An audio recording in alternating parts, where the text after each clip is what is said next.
కంచె చేను మేసిద్దని, వడ్డించేవాడే మొత్తం భోంచేస్తున్నాడని తెగ ఆవేశపడిపోవడమే ఇన్నాళ్లు మనకు తెలుసు.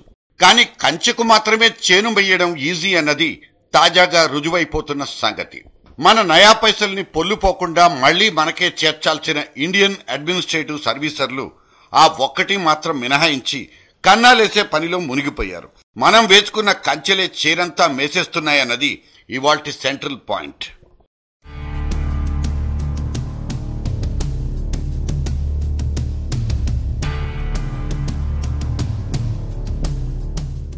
మొన్ననే మనకు టాటా చెప్పి వెళ్లిపోయిన 2011ను అన్నా హజారే ప్రాభవం పుణ్యమా అని అవినీతి వ్యతిరేక సంవత్సరం అంటూ గొప్పగా పిలుచుకున్నాం. కానీ దాన్నే అత్యంత అవినీతిమయ సంవత్సరంగా కూడా నామకరణం చేసుకోవచ్చనడానికి ఇదిగో ఇక్కడో గొప్ప సాపత్యం ఉంది. సర్కారీ బొక్కసాన్ని ఆశాంతం భోంచేసినట్లు ఆరోపణలు ఎదుర్కొంటూ సిబిఐ నుంచి ఛార్జిషీట్లు అందుకున్న ఐఏఎస్ల సంఖ్య దాదాపు 15. కేంద్ర సిబ్బంది వ్యవహారాల మంత్రిత్వ శాఖ లెక్కగట్టి చెప్పిన నగ్న సత్యం ఇది. ఒక్క సంవత్సరంలో 15 మంది వైట్ కాలర్ బకాసురులు.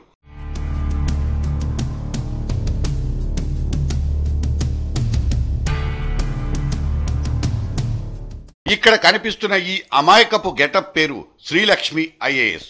చిన్న వయసులోనే సివిల్స్ రాసి సర్వీసు చేపట్టిన తర్వాత కెరీర్ గ్రాఫ్ ను ఉరకలెత్తించిన ఘనాపాటి.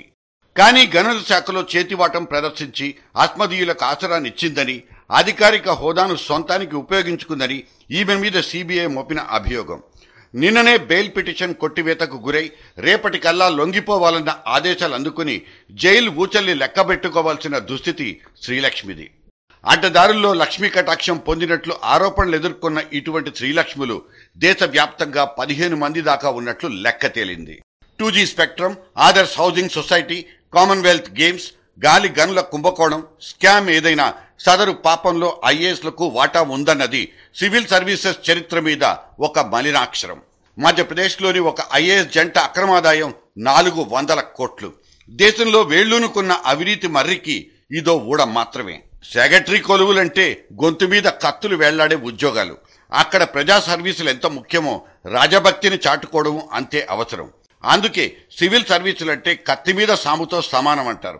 పోట్ల గిత్తల్లాంటి పొలిటీషియన్లతో ముఖాముఖి తలపడగలిగితేనే ముక్కుసూటిగా డ్యూటీ చేసుకునే అవకాశం ఉంది. లేకపోతే ఐఏఎస్ కల్చరే గతి. కానీ అంతులేని ఉద్యోగ భద్రత, అనితరమైన రాజ్యాంగ భద్రత కలిగిన సివిల్ సర్వీసును చేపట్టిన తర్వాత కాసుల మీద మమకారాన్ని తగ్గించుకోక తప్పదు. తొక్కిన వాడికి తొక్కినన్ని అడ్డదారులు అక్కడ సిద్ధంగా ఉన్నా జమా ఖర్చుల్లో కరాఖండిగా వ్యవహరించాల్సిన బాధ్యతే ఈ కార్యదర్శుల కార్యదక్షత. దేశాన్ని ఉద్ధరించాలన్న సదుద్దేశంతోనే సివిల్స్ లోకి దిగే కుర్ర మేధావులు ఆ తర్వాతనే బుర్రలోకి అవినీతి మకిల్ని అంటించుకుంటారని అనుభవజ్ఞులు చెప్పే మాట. ఒక్క మాటలో చెప్పాలంటే కలెక్టర్ది గొర్రెల కాపరి వేషం. మనం దారి తప్పకుండా, మన ఆహార భద్రతకు భంగం వాటిల్లకుండా, మన జేబులకు గండిపడకుండా చూడడమే ఐఏఎస్ల డ్యూటీ. ఒకవేళ తప్పు చేసినా అంత సులభంగా శిక్షనివ్వనంత సామాజిక భద్రత కేంద్రం వీళ్లకు ప్రసాదించింది. కానీ ఐఏఎస్లంటే ప్రభుత్వాలకు కాదు, ప్రజలకు పెంపుడు కుక్కలు. మాంసపు ముక్కలకు కక్కుర్తి పడితే మాత్రం జైలు కూడా ప్రాప్తం.